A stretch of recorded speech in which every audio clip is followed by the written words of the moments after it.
Will help you to access the text to audio tool in Capcut Mobile free tutorial. If this helped, drop a like, share the video, and subscribe for more. 1. Make sure your clip is selected and deselected by clicking on the timeline. Toolbar, scroll to the left, text, or the third option. Here you have a couple different options.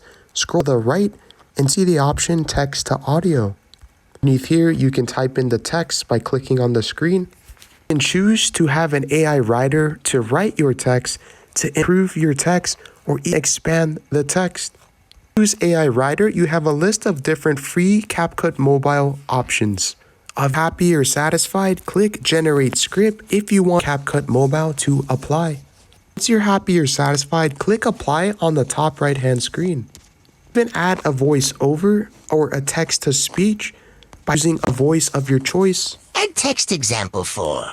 Happy or satisfied, you can click next, or you can even check an AI avatar.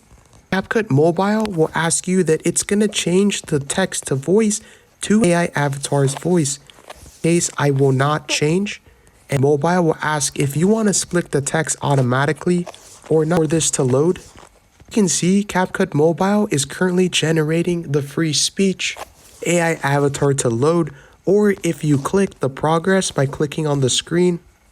Add text example for video.